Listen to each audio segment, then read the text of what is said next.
I won't bet my lunch on it, okay? Because if you can't trust the Americans, you can't trust the Chinese, and you certainly can't trust the Pakistanis to do what China just told them to do.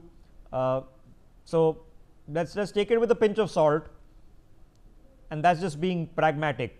That's just not being naive. So Pathikrit, and I know you agree with that sentiment, that of course you can't trust the Chinese. You know, you won't bet your lunch on trusting the Pakistanis either. So in the current global environment now, the same can be argued that you, well, certainly can't trust the Americans. So now you have to navigate it the best you can. So my question to you is, in the navigation, if the Chinese have done what the Foreign Secretary actually has said they have done, which is are helping us on cross-border terrorism, which mean to say have told the Pakistanis to cut it out, have actually committed that peace on the border shall maintain or sustain at least for the foreseeable future, and have accepted that they will condemn in writing the Pahalgam terror attack and sign on board, have they at least met us and our demands in a reasonable halfway measure? Well, to some extent, but again, if there is peace in the border, is because of India's own military preparedness, or not because of anybody else. That's number one. Secondly, I want to make it very clear two things. I think the Chinese realization is this: for a long period of time, they have realized, at least from the time of Galwan, that India is not a pushover. You cannot have a salami slicing continuously from India. And at the same time, India is not a lackey of the West. That is their realization. Secondly, why this is important for me, there are two brief statements I'll make. This is a non-Western pivot of development. All these three countries have faced sanctions from United States some or the other time. They have faced all kinds of wrath of Washington, and yet they have survived. They have survived, they have flourished, they are existing, they are still there.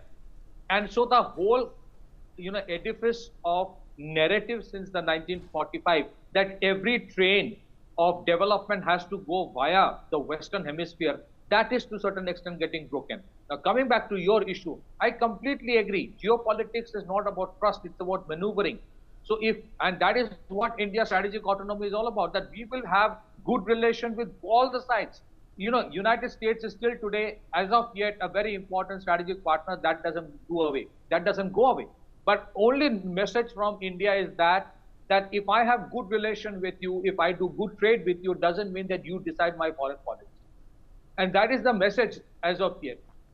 Does it mean that Pakistan problem gets sorted out? Not at all. I have never said that. All I'm saying is that I think somewhere the Chinese do realize that for all the support and help and everything they've given to the Pakistanis, all they could do, all they can ever do is the outcome of the Operation Sindhu. Okay. So there will be some kind of a readjustment in their mindset at least. They'll try. Now, does it mean that our problems get sorted out? No. Okay, but Pathikrit, straight question, where I'm going to put the same question to all my panelists. Straight question. Donald Trump is here for another 3 years. 3 years is not forever, but it is a reasonably long time. Okay, 3 years is the majority of the remainder of Narendra Modi's current third term. Okay, and we are a country in a rush. We are in a hurry. We have places to get, and we have to get there fast. So we can't hang around 3 years. That don't worry, we'll hold our development on hold, and 3 years later we'll figure it out. Trump Saab, you sort out your thing, and we'll do whatever you want. So it is long enough. Are we now saying that a further return to normal, or the trajectory of the US-Indian ties, which had been building over 30 years across prime ministers and presidents, that for under Donald Trump that resumption is now impossible? It's not going to happen. Pathikrit. Rishabh, let me put it this way. There's a huge divergence between what Wall Street expects from India and what White House expects from India. Wall Street is heavily committed in India, and I see there will be no reduction in terms of foreign direct investments coming to India. I will see no reduction in terms of Wall Street warming up to India. The problem is with White House, you will see even the State government says something, State Department says something else. The Deputy Assistant Secretary of Defense was very recent in India and said that we will ensure all kinds of procurement will continue.